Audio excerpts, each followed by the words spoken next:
All right, viewing homes. Okay, you want to keep digging into why, acting like a counselor. As you're showing properties, you are now the counselor.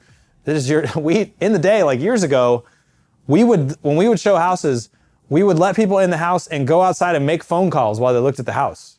Because it was like, it didn't matter. There were thousands and thousands of houses available, and you just kind of drove people around until they found the one they liked. And then you wrote an offer and you got the house. And that's how it worked.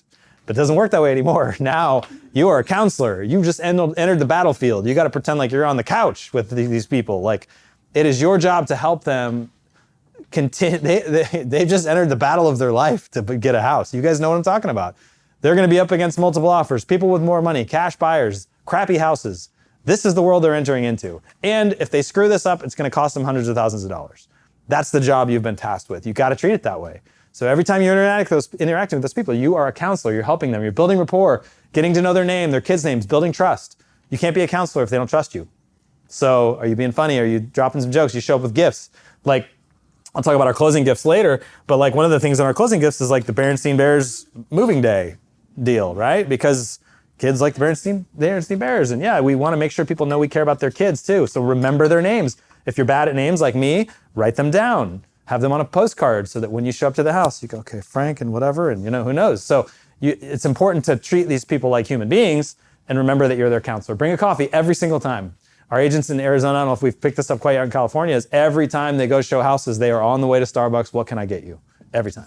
It's like, man, this guy must always be on the way to Starbucks. That's what you want it to feel like.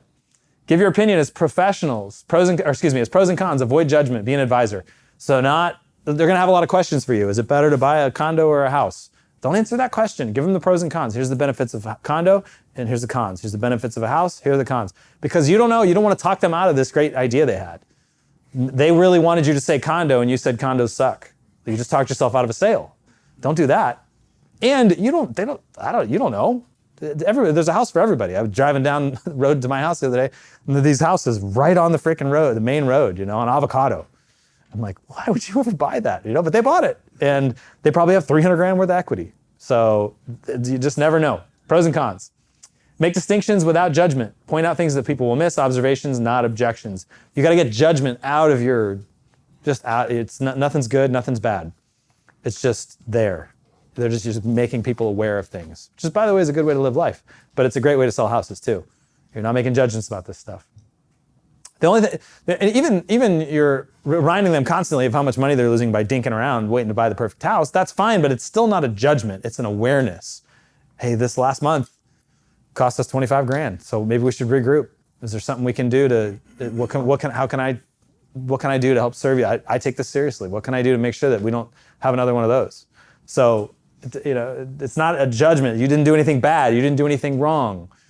This is what happened. How can we address it? Have your weekly review and then set the next appointment, demonstrate value all along the way. You're always selling.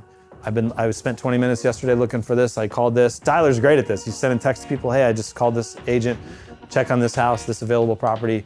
You're always demonstrating value, communicating that you're doing something for them.